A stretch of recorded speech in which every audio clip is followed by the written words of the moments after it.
خطاب کس سے ہے؟ وہ خاص ایمان والوں سے ہے، بے ایمانوں سے خطاب نہیں ہے۔ جو رسول اللہ کے غیب کا انکار کریں، جو نماز میں خیال آ جائے اور تو ایسی گندی بات کریں معاذ اللہ، تو یہ خطاب ان سے نہیں ہے، یہ خطاب خاص ایمان والوں سے ہے۔ کیونکہ جو سب سے بڑی دولت جو ہے وہ ایمان کی دولت ہے، اور وہ کون سی دولت ہے وہ آپ نے سنا، وہ دولت ہے عشق مصطفیٰ۔ اعلیٰ حضرت کسی کو فرماتے ہیں کہ جان ہے عشق مصطفیٰ، روز فضو کرے خدا، جس کو ہو درد کا مزہ ناز دوا اٹھائے تو سب سے بڑی دولت ایمان کی دولت، جس کے پاس صحابہ کرام کو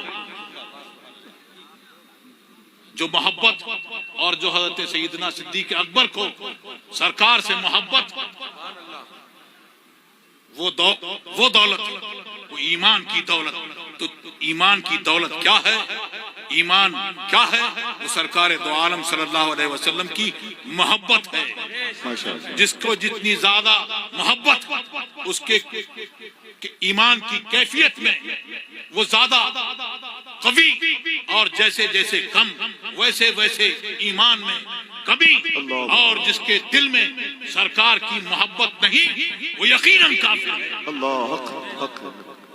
اعلیٰ حضرت نے وہ کہتے ہیں کہ نماز میں خیال آ جائے معاذ اللہ تو نماز نہ ہو، لیکن میں نے جو پڑھا اہدنا الصراط المستقیم، ہم کو سیدھا راستہ چلا، تو اس کو اگر کوئی بدلے گا اور چاہے گا کہ ہم کو سیدھا راستہ چلا جمع کے صیغے کے ساتھ میں، اگر کوئی اس کو واحد کے صیغے کے ساتھ میں کرنا چاہے گا تو بدلنا چاہے گا تو بدل نہیں پائے گا، اور جو بدلے گا وہ خود بدل جائے گا انشاءاللہ۔ تو اللہ تبارک و تعالیٰ کی بارگاہ تک وصول کا جو طریقہ اللہ تبارک و تعالیٰ نے بتایا، تو وہ بتایا کہ وہی سیدھا راستہ ہے، وہی فلاح کو پہنچانے والا راستہ ہے۔ اور وہ کون سا راستہ ہے؟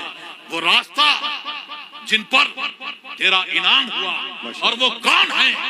وہ صحابہ کرام کی جماعت ہے۔ اور وہ کون ہے؟ وہ اہل بیت اطہار ہے۔ وہ کون ہے؟ وہ غوث اعظم ہے۔ وہ کون ہے؟ وہ خواجہ غریب نواز ہے۔ وہ کون ہے جو مسولی میں آرام فرما ہے؟ اور وہ کون ہے جو بریلی میں آرام فرما ہے؟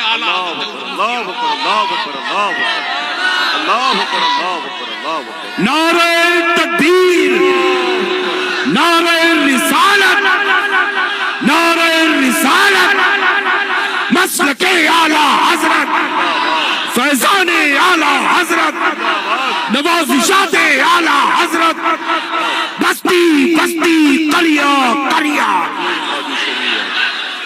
حضور محدث کبیر، حضور سیدی قائد ملت۔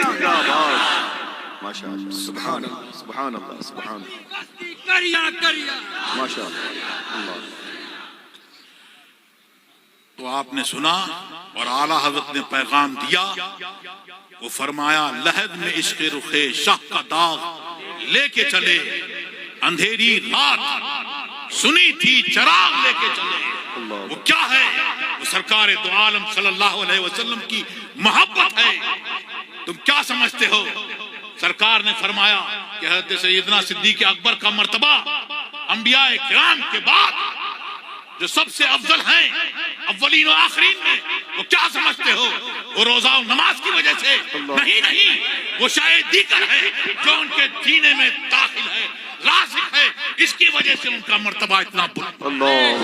اور فرمایا کہ ان کا مرتبہ اگر ایک پلے میں سب کا ایمان رکھا جائے اور ایک پلے میں صدیق کا ایمان رکھا جائے تو وہ سبقت لے جائے گا. اللہ اکبر.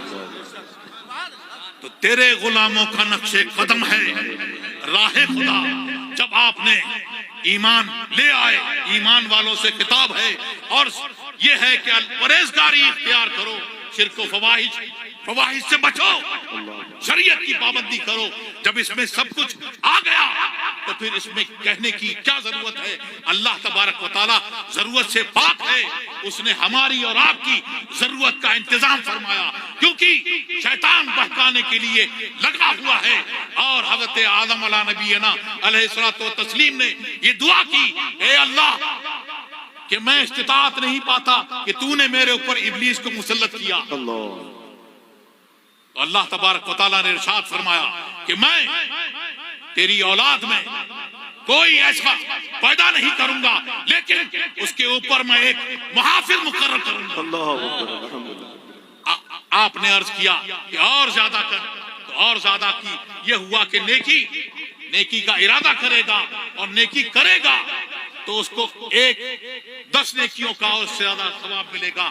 اور اگر اس سے کوئی گناہ سرزد ہو جائے گا تو پھر اس سے یہ ہوگا کہ وہ توبہ کر لے. گناہ سرزد ہو جائے گا تو یا تو اللہ اس کو ایک ہی گناہ لکھا جائے گا، نہیں تو اللہ چاہے تو اس کو معاف کر دے گا. تو اللہ تبارک و تعالی ہمیں اور آپ کو سب کو ایمان پر قائم رکھے. اس پر رہیں گے تو یہی فلاح ہے اور یہی نجات کا ذریعہ ہے. اور وہ کیا ہے؟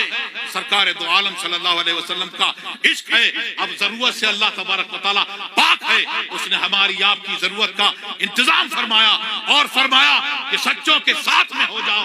تو ایک حکم ہے تکوینی اور ایک ہے تشریعی. ہم مکلف ہیں تشریعی کے. ہم نے ایک سچے کا دامن تھام لیا، اعلیٰ حضرت کے دامن سے وابستہ ہو گئے. حضور مفتی اعظم ہند کا دامن